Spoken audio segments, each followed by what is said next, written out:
नमस्कार दोस्तों, मैं सुनील कुमार आप सभी का स्वागत करता हूं आपके अपने YouTube चैनल पे static GK 2.0 providing a way of success. तो दोस्तों, आज की क्लास में हम जानेंगे 25 मोस्ट इंपोर्टेंट जीके क्वेश्चन जो किसी भी कॉम्पिटिटिव एग्जाम के लिए काफी महत्वपूर्ण है।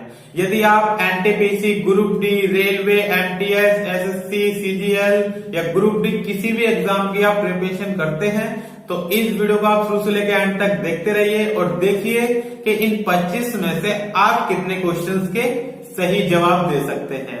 और यहाँ पे प्रत्येक क्वेश्चन के लिए 2 से 3 सेकंड का समय दिया जाएगा आंसर सोचने का, उसके बाद आपको आंसर बता दिया जाएगा। और यदि आप हमारे चैनल पे पहली बार आए हैं तो प्लीज चैनल कर लीजिए सब्सक्राइब और बेल आइकन को प्रेस कर लीजिए। चलिए दोस्तों, इस वीडियो को शुरू करते हैं। तो हमारा पहला क्वेश्चन है, कर्मा लोक नृत्य किस राज्य से संबंधित है? तो ये हमारा क्वेश्चन और आपके ऑप्शंस यहाँ पे हैं, इनमें से देख के बताइए।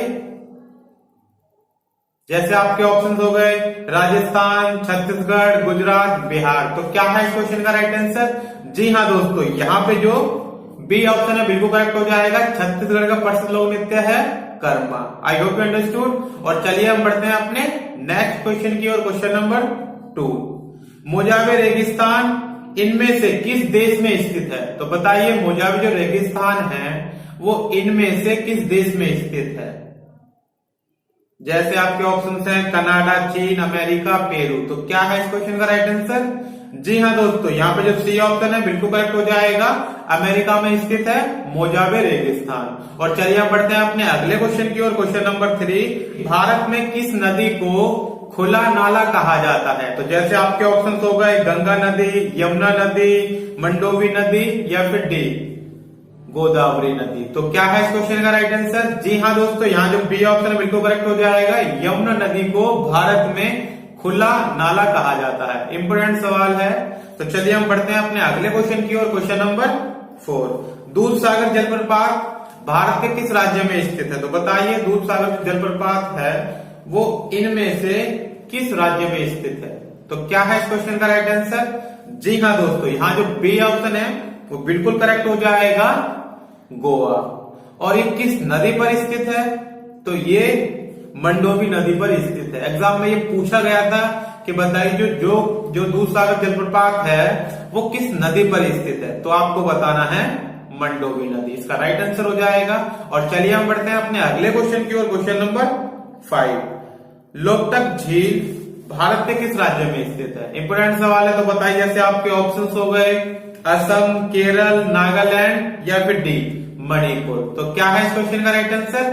जी हाँ दोस्तों, यहाँ जो डी ऑप्शन है वो बिल्कुल करेक्ट हो जाएगा। मणिपुर में स्थित है लोकटक झील। और चलिए हम बढ़ते हैं अपने अगले क्वेश्चन की ओर। क्वेश्चन नंबर 6, भारत के किस राज्य में सबसे ज्यादा सूती कपड़े का उत्पादन होता है? तो बताइए क्या है इस क्वेश्चन का राइट आंसर? जैसे आपके ऑप्शंस हो गए कर्नाटक, महाराष्ट्र, गुजरात या फिर डी राजस्थान। जी हाँ दोस्तों, यहाँ जो बी ऑप्शन है बिल्कुल करेक्ट हो जाएगा। महाराष्ट्र में होता है सूती कपड़े का उत्पादन सबसे अधिक। और चलिए हम बढ़ते हैं अपने अगले क्वेश्चन की ओर। क्वेश्चन नंबर 7, तीसरी बौद्ध परिषद निम्नलिखित में से किस वर्ष में आयोजित हुई थी? तो बताइए, आपके ऑप्शंस यहां पे हैं।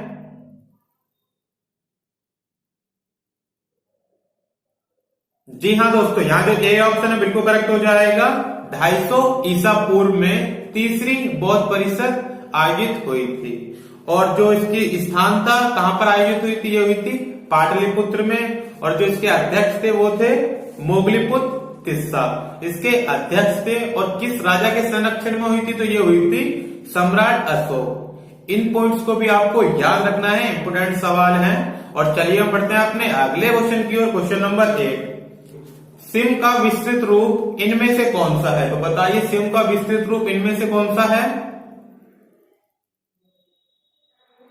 जी हाँ दोस्तों, यहाँ जो ए ऑप्शन है बिल्कुल करेक्ट हो जाएगा, सब्सक्राइबर आइडेंटिटी मॉड्यूल, इसका राइट आंसर हो जाएगा।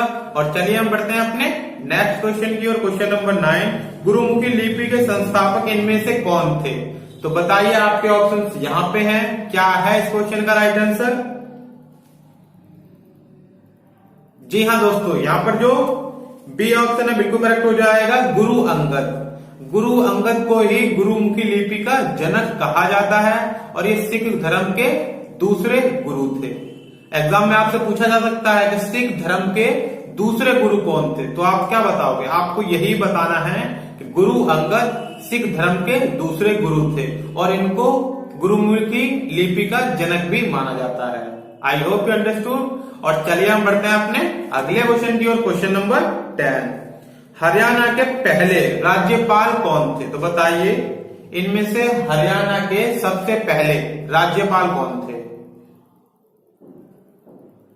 जी हाँ दोस्तों, यहाँ जो सी ऑप्शन है बिल्कुल करेक्ट हो जाएगा, धर्मवीर हरियाणा के पहले राज्यपाल थे। और पहले सीएम पूछ ले तो आपको बताना है, जो पहला ऑप्शन है बिल्कुल करेक्ट हो जाएगा, भगवत दयाल शर्मा। ये पहले सीएम थे हरियाणा के और राज्यपाल थे धर्मवीर। और वर्तमान में पूछ ले सीएम तो आपको बताना है मनोहर लाल खट्टर जो वर्तमान में है, और गवर्नर है वहां के सत्यदेव नारायण आर्य, वहां के गवर्नर हैं। I hope understood. अगर किसी भी क्वेश्चन में कोई भी प्रॉब्लम हो तो आप हमसे इस वीडियो कमेंट बॉक्स में पूछ सकते हैं। अगर आपको ये वीडियो पसंद आ रही है तो प्लीज एक लाइक और एक शेयर जरूर करें अपने मित्रजनों में। और चलिए हम बढ़ते हैं अपने नेक्स्ट क्वेश्चन की ओर। Question number 11, the red dragon किस देश को कहा जाता है? जैसे आपके ऑप्शंस हो गए कनाडा, कतर, चीन या फिर रूस। तो क्या है इस क्वेश्चन का राइट आंसर? जी हाँ दोस्तों, यहाँ जो सी ऑप्शन है बिल्कुल करेक्ट हो जाएगा, चीन को कहा जाता है द रेड ड्रैगन। इसका आप विशेषकर ध्यान रखिए। और चलिए हम बढ़ते हैं अपने अगले क्वेश्चन की ओर। क्वेश्चन नंबर 12, गहीरमाथा राष्ट्रीय उद्यान किस राज्य में स्थित है? तो बताइए जो गहीरमाथा राष्ट्रीय उद्यान है वो इनमें से किस राज्य में स्थित है? जी हाँ दोस्तों, यहाँ जो बी ऑप्शन है बिल्कुल करेक्ट हो जाएगा, उड़ीसा में स्थित है गहीरमाथा राष्ट्रीय उद्यान। और एक क्वेश्चन यहाँ से और पूछा जाता है कि बताओ गहीरमाथा जो राष्ट्रीय उद्यान है वो किसके लिए प्रसिद्ध है? तो आपको बताना है कछुए के लिए प्रसिद्ध है गहीरमाथा राष्ट्रीय उद्यान। और चलिए हम बढ़ते हैं अपने अगले क्वेश्चन की ओर। क्वेश्चन नंबर 13, सुभाष चंद्र बोस के पिता का नाम क्या था? तो बताइए क्या है इस क्वेश्चन का राइट आंसर? आई होप क्या आप इस क्वेश्चन का आंसर राइट देंगे। जी हाँ दोस्तों, इसका बी ऑप्शन जो है करेक्ट हो जाएगा, जानकी चंद्र बोस। इसका राइट आंसर हो जाएगा सुभाष चंद्र जी के पिता का नाम था जानकी चंद्र बोस। और उनकी माता का क्या नाम था, ये भी इंपोर्टेंट सवाल है। तो माता का नाम था प्रभावती देवी, माता का नाम था। I hope you understood. और चलिए हम बढ़ते हैं अपने अगले क्वेश्चन की ओर। Question number 14, we are displaced नामक पुस्तक के लेखक कौन है? तो बताइए क्या है इस क्वेश्चन का राइट आंसर? जी हाँ दोस्तों, यहां पे जो सी ऑप्शन है बिल्कुल करेक्ट हो जाएगा, मलाला यूसुफजई। इसका राइट आंसर हो जाएगा मलाला यूसुफजई, जो पाकिस्तान की एक महिला है। इन्होंने सबसे कम उम्र में नोबेल पुरस्कार भी जीता है। ये भी आप याद रखिए, क्वेश्चन भी इंपोर्टेंट है। और चलिए हम बढ़ते हैं अपने अगले क्वेश्चन की ओर। क्वेश्चन नंबर 15, वेजु धर्मजन किस वाद्य यंत्र के लिए प्रसिद्ध है? तो बताइए जो वेजु धर्मजन है वो इनमें से किस वाद्य यंत्र के लिए प्रसिद्ध है? जैसे बांसुरी हो गई आपकी, गिटार, वायलिन या सरोद। जी हाँ दोस्तों, इसको जो बी ऑप्शन है बिल्कुल करेक्ट हो जाएगा, गिटार के लिए प्रसिद्ध है वेजु धर्मजन। और चलिए हम बढ़ते हैं अपने नेक्स्ट क्वेश्चन की ओर। क्वेश्चन नंबर 16, कविता चहल का संबंध किस खेल से है? तो जैसे आपके ऑप्शंस हैं हॉकी, क्रिकेट, कुश्ती या फिर डी मुक्केबाजी। तो जी हाँ दोस्तों, यहाँ जो डी ऑप्शन है वो बिल्कुल करेक्ट हो जाएगा, मुक्केबाजी से संबंधित है कविता चहल। और ये भारत के किस राज्य से संबंधित है? तो ये है हरियाणा राज्य से। और इनको अर्जुन पुरस्कार से भी सम्मानित किया गया है। ये किया गया था सन 2013 में, कविता चहल को अर्जुन पुरस्कार से सम्मानित किया गया था। और चलिए हम बढ़ते हैं अपने अगले क्वेश्चन की ओर। क्वेश्चन नंबर, निम्नलिखित में से कौन सा अनुच्छेद राष्ट्रपति के महाभियोग की प्रक्रिया का वर्णन करता है? तो क्या है इस क्वेश्चन का राइट आंसर?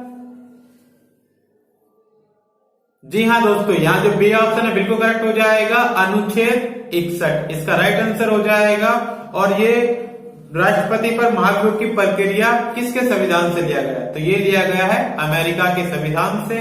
और चलिए हम बढ़ते हैं अपने अगले क्वेश्चन की ओर। क्वेश्चन नंबर 18, भारतीय नागरिकता अधिनियम कब पारित किया गया था? तो क्या है इस क्वेश्चन का राइट आंसर? जी हाँ दोस्तों, यहाँ पे जो सी ऑप्शन है बिल्कुल करेक्ट हो जाएगा, 1955 में। और चलिए हम बढ़ते हैं अपने अगले क्वेश्चन की ओर। क्वेश्चन नंबर 19, कौन सा संशोधन यह बताता है कि 6 से 14 साल के सभी बच्चों को मुफ्त शिक्षा अनिवार्य है? तो बताइए क्या है इस क्वेश्चन का राइट आंसर? जी हाँ दोस्तों, यहाँ पे जो डी ऑप्शन है बिल्कुल करेक्ट हो जाएगा, 86वां संशोधन। यह बताता है कि जो भी बच्चा 6 से 14 साल की आयु का है उसको मुफ्त शिक्षा अनिवार्य है। और ये संशोधन हुआ था सन 2002 में। और जो 73वां संशोधन है ये है पंचायत से संबंधित। और जो 61वां संशोधन है वो है, पहले जो मतदान की आयु थी वो थी 21 वर्ष। इस संशोधन के द्वारा मतदान की आयु 21 से 18 वर्ष कर दी थी। और जो 101वां संशोधन है ये है जीएसटी से संबंधित। 101वें संशोधन के द्वारा जीएसटी भारत में लागू की गई थी। लागू कब की गई थी? तो ये की गई थी 1 जुलाई 2017 में जीएसटी भारत में लागू की गई थी। और चलिए हम बढ़ते हैं अपने अगले क्वेश्चन की ओर। क्वेश्चन नंबर 20, गंगा नदी कितने राज्यों में बहती है? तो बताइए गंगा नदी कितने राज्यों में बहती है? आपके ऑप्शंस यहाँ पे हैं। जी हाँ दोस्तों, यहाँ पे जो डी ऑप्शन है वो बिल्कुल करेक्ट हो जाएगा। गंगा नदी बहती है 5 राज्यों में। उनके नाम हैं उत्तराखंड, उत्तर प्रदेश, बिहार, झारखंड और पश्चिम बंगाल। इन 5 राज्यों में गंगा नदी बहती है। और गंगा नदी का उद्गम स्थल कहां से है? तो ये है गंगोत्री ग्लेशियर। गंगोत्री ग्लेशियर से गंगा नदी का उद्गम स्थल है। आई होप यू अंडरस्टूड। और चलिए हम बढ़ते हैं अपने अगले क्वेश्चन की ओर। क्वेश्चन नंबर 21, किस शहर को गगनचुंबी इमारतों का शहर कहा जाता है? तो बताइए क्या है इस क्वेश्चन का राइट आंसर? जैसे रोम, न्यूयॉर्क, लंदन या फिर डी जिनेवा। जी हाँ दोस्तों, यहाँ जो बी ऑप्शन है बिल्कुल करेक्ट हो जाएगा। न्यूयॉर्क को कहा जाता है गगनचुंबी इमारतों का शहर। आई होप यू अंडरस्टूड। और चलिए हम बढ़ते हैं अपने अगले क्वेश्चन की ओर। क्वेश्चन नंबर 22, कन्नौज के राजा यशोवर्मन का दरबारी कवि कौन था? तो बताइए कन्नौज के राजा जो थे उनका दरबारी कवि कौन था? जैसे बाणभट्ट, तानसेन, भभूति या अमीर खुसरो। तो यहाँ पे दोस्तों जो सी ऑप्शन है वो बिल्कुल करेक्ट हो जाएगा, भभूति इसका राइट आंसर हो जाएगा। और बात करें बाणभट्ट किसका दरबारी कवि था? तो ये था हर्षवर्धन का। और तानसेन किसका था? तो ये था मुगल सम्राट अकबर का। और अमीर खुसरो किसका था? तो अमीर खुसरो था अलाउद्दीन खिलजी का दरबारी कवि। आई होप यू अंडरस्टूड। और चलिए हम बढ़ते हैं अपने अगले क्वेश्चन की ओर। क्वेश्चन नंबर 23, बरेली शहर किस नदी के किनारे बसा हुआ है? तो बताइए, आपके ऑप्शंस यहाँ पे हैं। जी हाँ दोस्तों, यहाँ पे जो डी ऑप्शन है बिल्कुल करेक्ट हो जाएगा। रामगंगा नदी पे बसा हुआ है बरेली शहर। रामगंगा और सोन नदी यह तो किसकी सहायक नदी है? क्वेश्चन ऐसे भी पूछा जा सकता है आपसे कॉम्पिटिटिव एग्जाम में, तो आपको पता होना चाहिए जो रामगंगा नदी है और जो सोन नदी है ये दो गंगा नदी की सहायक नदियां हैं। आई होप यू अंडरस्टूड। और चलिए हम बढ़ते हैं अपने अगले क्वेश्चन की ओर। क्वेश्चन नंबर 24, उमानंद द्वीप भारत के किस राज्य में स्थित है? जैसे आपके ऑप्शंस हो गए उड़ीसा, त्रिपुरा, केरल या फिर डी असम। तो क्या है इस क्वेश्चन का राइट आंसर? जी हाँ दोस्तों, यहाँ पे जो डी ऑप्शन है बिल्कुल करेक्ट हो जाएगा। असम में स्थित है उमानंद द्वीप। और असम के गुवाहाटी शहर में स्थित है। और इसको एक नाम से और जाना जाता है, इसको जाना जाता है पिकॉक आइलैंड के नाम से भी उमानंद द्वीप को जाना जाता है। और चलिए हम बढ़ते हैं अपने अगले क्वेश्चन की ओर। क्वेश्चन नंबर 25, अफ्रीका महाद्वीप का सबसे बड़ा देश कौन सा है? तो बताइए इनमें से अफ्रीका महाद्वीप का सबसे बड़ा देश कौन सा है? जी हाँ दोस्तों, यहाँ पे जो ए ऑप्शन है बिल्कुल करेक्ट हो जाएगा, अल्जीरिया अफ्रीका महाद्वीप का सबसे बड़ा देश है। और बात करें अफ्रीका महाद्वीप का सबसे छोटा देश कौन सा है? तो वो है सेशेल्स। अफ्रीका महाद्वीप का सबसे छोटा देश है सेशेल्स। और जो इसकी कैपिटल है वो है विक्टोरिया। विक्टोरिया इसकी कैपिटल है। आई होप यू अंडरस्टूड। अगर किसी भी क्वेश्चन में आपको कोई भी प्रॉब्लम हो या कोई भी डाउट हो तो आप हमसे इस वीडियो कमेंट बॉक्स में पूछ सकते हैं। और इसी के साथ ये वीडियो समाप्त होती है। अगर आपको ये वीडियो पसंद आए तो प्लीज इसको एक लाइक और एक शेयर जरूर करें अपने मित्रजनों में। इसी के साथ जय हिंद, जय भारत।